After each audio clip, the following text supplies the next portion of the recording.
O que esperar para o Bitcoin e para as criptomoedas em 2022? Pessoal, é disso que a gente vai falar nesse vídeo de hoje, tá? O que você deve esperar, o que eu espero para o Bitcoin e para o mercado de criptomoedas? Bem, pessoal, antes de começar, eu gostaria de pedir encarecidamente, se você ainda não é inscrito aqui no canal Criptográfico, se inscreva, ative o sininho aí embaixo e deixe o like para você me dar uma força, beleza? Porque assim você incentiva o meu trabalho, beleza? Bem, pessoal, Bitcoin, criptomoedas são ativos de extremo risco, tá? Isso aí eu acho que não é novidade para as pessoas que estão me assistindo aqui, tá?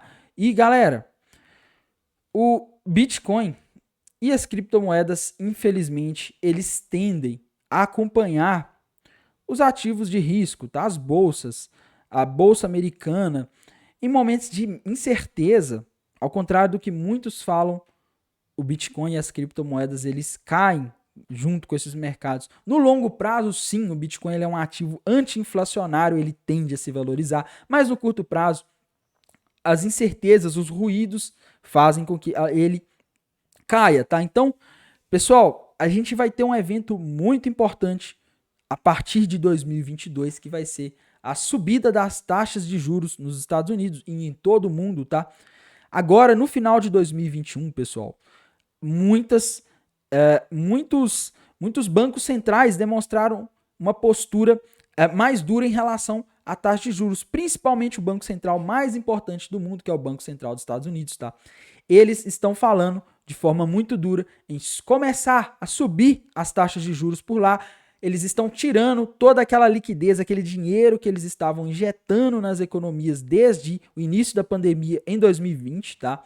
E, pessoal, isso tende a prejudicar o desempenho das bolsas americanas e, por sua vez, tende a diminuir toda a liquidez global. Bem, pessoal, muitos de vocês vão ao supermercado e já devem ter observado que desde o início da pandemia os preços das coisas aumentaram bastante, né? Pois é, esse é o efeito da chamada inflação. E, pessoal, se você tem inflação por longos períodos, se a inflação começa a ficar subindo cada vez mais, isso atrapalha a economia real, tá?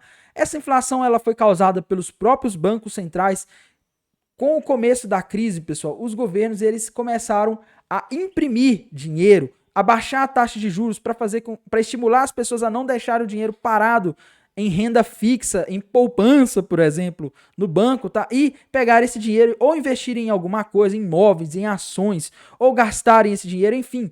O preço do dinheiro, pessoal, é a taxa de juros, tá? Quando você aumenta a taxa de juros, não compensa ficar gastando dinheiro à toa, não compensa ficar colocando em dinheiro em qualquer coisa. Mas quando você abaixa a taxa de juros, você faz com que o preço do dinheiro fique mais baixo, fica mais barato para você pegar dinheiro emprestado no banco, compensa mais você investir em qualquer outra coisa, tá? Por exemplo, se você iria investir numa renda fixa que rende, por exemplo, 5% ao ano, tá? Se ela está rendendo 5% ao ano, compensa você tirar o dinheiro para investir em algo que vai render 3%? Não compensa. Agora, se essa renda fixa passa a render 1% ao ano, tá? 1% ao ano e você tem essa outra opção de investimento, por exemplo, imóvel, alguma coisa que vai te render 3% ao ano. Compensa, né, pessoal? Você vai ganhar mais. Então compensa você arriscar. Agora, quando você começa a ganhar mais em um rendimento fixo, você tem opções de rendimento fixo pelo mundo que te pagam aí quase o mesmo tanto, ou às vezes até mais do que você ganharia, correndo riscos de perder na renda variável, correndo risco de comprar um imóvel e depois um prédio, por exemplo, e ele ter algum problema na construção e ele desvalorizar, tá? Ou construírem, sei lá, do lado algum imóvel alguma local que desvalorize seu imóvel, aí já não compensa o risco, tá? Então, pessoal, essa subida da taxa de juros, ela tende a fazer com que o dinheiro fique mais caro e que não compense você sair colocando dinheiro em qualquer coisa, por exemplo, comprando ações que são ativos de risco, criptomoedas, tá? Que são ativos também de muito risco. E, pessoal, além da taxa de juros, eles ainda imprimiram dinheiro, né? Eles imprimiram dinheiro e colocaram. Se você tem mais dinheiro, mas a quantidade de produtos que existem no mundo, a quantidade das outras mercadorias não aumenta, o dinheiro ele se desvaloriza. Oferta e demanda, pessoal. Se você tem mais dinheiro, mas por uma mesma quantidade, por exemplo, de leite, o dinheiro ele vai desvalorizar frente a esse leite. Você tem mais dinheiro para comprar a mesma quantidade de leite, então o leite ele vai se valorizar frente ao dinheiro, tá?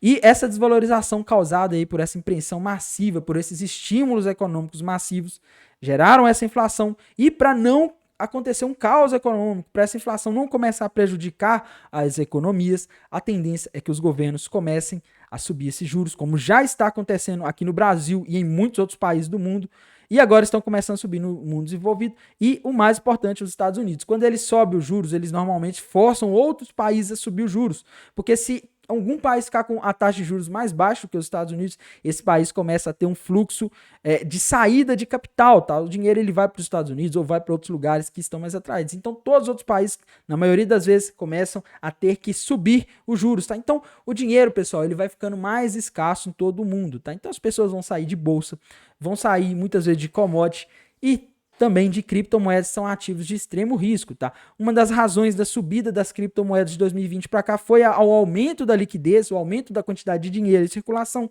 Com a retirada desse dinheiro, pode ser que a gente tenha aí um bear market para as criptomoedas, tá? Outro fator, pessoal, que na minha visão, ele tende aí a fazer com que as criptomoedas se tornem aí ativos que sofram muito aí com essa desvalorização aí das criptomoedas em função da valorização do dinheiro, é isso daqui, pessoal. Se a gente ir aqui no gráfico da TradingView, onde está, né, a sigla é total, tá, que mostra o total do market cap das criptomoedas, a gente vê, pessoal, que, por exemplo, no final de 2019, era de aproximadamente 258 bilhões de dólares. A gente vê aqui, tá? E, pessoal, com o início aí da pandemia, os governos imprimindo dinheiro, esse valor que existia lá no final de 2009, ele aumentou aí cerca de 800%, pessoal. Então, mais dinheiro na economia fez com que os ativos subissem, tá? E, pessoal, tudo que sobe muito tende a ficar graficamente, a gente chama de esticado, tá? A gente fala que os ativos estão esticados quando eles sobem muito.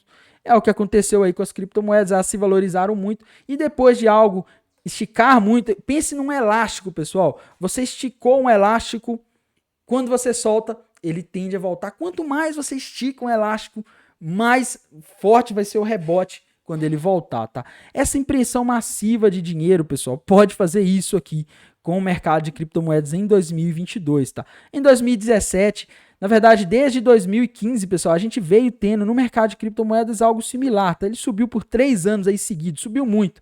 E na hora que ele corrigiu, pessoal, ele chegou a corrigir aí em torno de 87%, tá? Então, a gente tinha, no final de 2017, em torno de 750 bilhões de dólares em valor de mercado para as criptomoedas e a correção ela acabou sendo aí de 80%, tá? Foi para 91 bilhões, pessoal.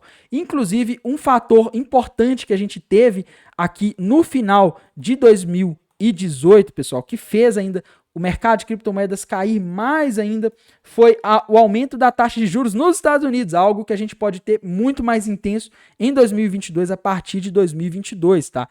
Vejam só, pessoal, quando houve esse aumento aqui das taxas de juros no final, se não me engano foi outubro ou novembro de 2018, o valor de mercado das criptomoedas como um todo caíram em torno de 55%. Tá? O Bitcoin naquela época, pessoal, ele caiu muito, ele estava ali na região dos 6 mil dólares, ele caiu para a região dos 3 mil dólares, pessoal. Então, eu vejo que para esse ano o mercado de criptomoedas ele tende a ser mais perigoso, tá? E, pessoal, geralmente o Bitcoin cai quando você tem aumentos aí seguidos da taxa de juros, tá? Quando o mercado ele tem essa diminuição de liquidez, isso aconteceu lá em 2018. O SP500 também, se a gente for no gráfico dele aqui, pessoal, o gráfico de um ano do SP500, a gente vê aqui que o ano em que ele caiu, pessoal, os anos em que ele caiu foi 2015, que foi o ano que, se a gente for no gráfico aqui do Bitcoin, ele foi 2014, né? Mas 2015 o Bitcoin também sofreu uma queda, tá? Ele chegou a cair durante o ano aí em torno de 66% entre a máxima e a mínima. E, pessoal, 2018, tá? 2018 o SP500 ele fechou o ano aí com aproximadamente 6% de queda, não é muito, mas o SP500 ele não é tão volátil quanto o Bitcoin, tá? Não vai cair o mesmo tanto que o Bitcoin, mas se a gente for no gráfico Bitcoin, a gente vê que 2018 também o Bitcoin caiu aí 73%, pessoal.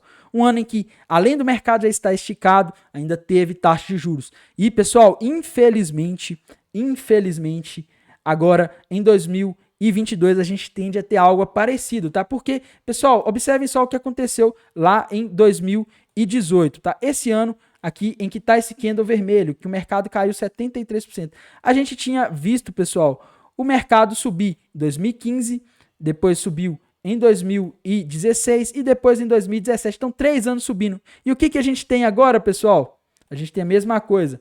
Subiu em 2019, a gente teve uma alta de 94% em 2019, depois uma alta de aproximadamente 300% em 2020 e o ano ainda não fechou, tá? Mas uma alta de aproximadamente 73% em 2021, tá? Então, eu achei que estava mostrando o gráfico, mas enfim.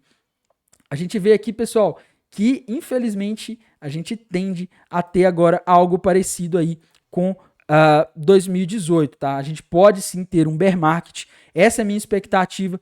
Tô dizendo que a partir do dia 1 de janeiro o Bitcoin só vai cair. Não estou dizendo isso, tá? Só estou dizendo, pessoal, que caso não aconteça nada aí que mude esse triste destino aí dos mercados de renda variável, é bem provável que o Bitcoin acompanhe e repita o que aconteceu aqui em 2018, que a gente vê claramente o Bitcoin caiu depois de subir por 3 anos, tá? Agora subiram uns 3 anos de novo, com aumento, diminuição das taxas de juros, estímulos econômicos, e agora a gente vai ter um aperto monetário. Detalhe, pessoal, esse aperto monetário agora tende a ser pior do que o de 2018, porque em 2018, pessoal, a gente não estava vindo de uma pandemia, não estava vindo de uma situação em que a economia foi muito estimulada, muito dinheiro foi jogado na economia. A gente estava vindo de uma situação relativamente mais tranquila. E agora a gente não tem isso, tá? Agora a gente está vindo de um momento onde os Estados Unidos nunca imprimiram tanto dinheiro como em 2020 e 2021, e eles vão ter que tirar todo esse dinheiro, tá? Gente, não tô querendo assustar ninguém, tá? Não quero assustar ninguém. O meu objetivo com esse vídeo é só mostrar para vocês a minha opinião, a minha perspectiva e mostrar porque talvez vocês devam ser mais cautelosos e não se expor muito no mercado de criptomoedas a partir de agora, tá? Não compensa se expor muito mais. Você deve estar preparado e de olho nas oportunidades de sair. Agora, por exemplo, em dezembro de 2021, o mercado caiu. Então, talvez não seja o melhor momento para você vender se você ficou preso, tá? Mas assim que o mercado entrar em algum momento de euforia de novo, tome bastante cuidado, porque segurar moedas aí para 2022 pode não ser uma boa, tá? Tô dizendo que ele vai cair, é impossível ele subir? Não. Só acho que talvez você esteja arriscando muito, tá? E não estou dizendo para você vender ou comprar, mas só acho que você deveria refletir isso. Muitas pessoas falam que a macroeconomia, que a economia do mercado tradicional não interfere no mercado de criptomoedas, mas não é isso que a gente vê quando a gente vê, por exemplo, que o Bitcoin ele caiu aí nos anos em que o SP500 caiu, né? A gente sabe que em momentos de crise os ativos tendem a ter uma correlação, tá? E o Bitcoin pode seguir, viu, pessoal? Ano que vem não parece ser um bom ano para se expor em renda variável em ativos de risco. Bem, pessoal, no mais desejo a vocês aí um bom descanso e bons negócios. Até mais, tchau.